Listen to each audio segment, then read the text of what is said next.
Hello everybody, great to be with you again. A couple of years ago, I don't know, 2 years ago, I went across to the Somme Valley in France. I had my two daughters with me, Catherine and Ashley. And in particular, we wanted to see Delville Wood.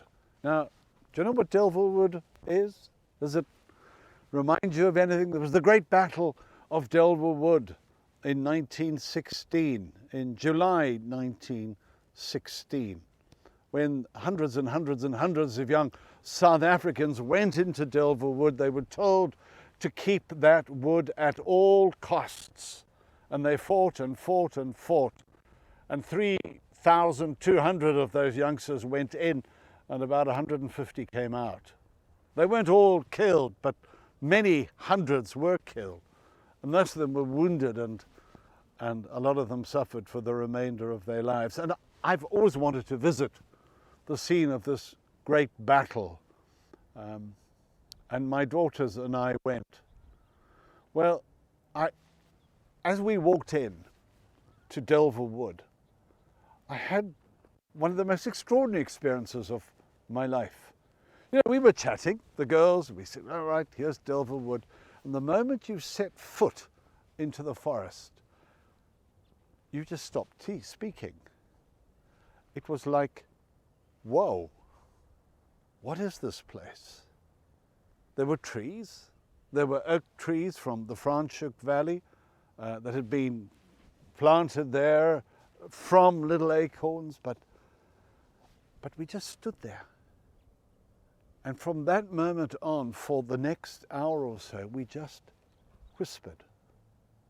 Now, who whispers in a forest? But you whispered because there was an extraordinary sense of something. It was hard to define. I remember being told, and I haven't confirmed this with the widow of Dan Oret, Marty, but I was told that when Dan Oret, he was the Anglican minister here, went to Delville Wood some years ago, his reaction was quite literally to fall on his face and prostrate himself out on the ground. And it was an overwhelming sense of presence, because this is where the South Africans had fought. Most of those young guys who died are still underground, unburied. They were blown apart. There was nothing left of them. And so as you walk around, you sense that this is almost holy ground. And we walked and walked and walked quietly. And if we had to speak, we whispered to one another. Well, we spent some hours there, and I remember at the end of that day, back in our B&B, I said to my two girls, listen, I'm going back to Delville Wood. And so it was quite late in the afternoon. I drove back, and I was the only person in this huge forest. And I just walked, and the silence was extraordinary. And I don't want to sound weird, but as I walked, I had a sense that I was being watched. Being watched. By whom? Would you think it's strange if I said I had a sense of being watched by the trees? The trees, you think? Now, is James a tree hugger? No, I'm not a tree hugger. I'm just saying there's this huge sense of presence there. And I just felt a deep connection with the trees and with the young men whose bodies are unburied in little bits and pieces. Of course, they would have disintegrated by now. It's 1916 and we're in 2021.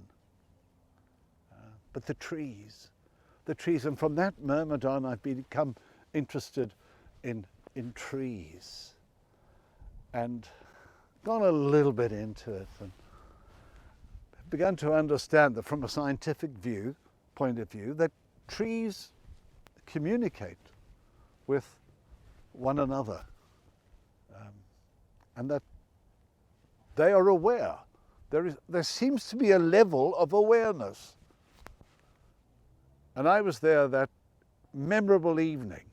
The sun set and it was dark, and I sat at the foot of a tree and just was still. And I sensed God was there as well. And it was extraordinary connection out there in Delver Wood, remembering the events of 1916, July, 15, 16, 17, 18th July 1916. But we're moving into the latter part of Lent, and there's a tree at the heart of Lent. And if you don't particularly connect with oak trees or poplar trees or whatever other tree you may have in your garden, connect with the one tree upon which Jesus died. He gave his life, the Bible tells us, in his own body on the tree of Calvary. May the roots of the tree of Calvary go deeply into your heart. God be with you.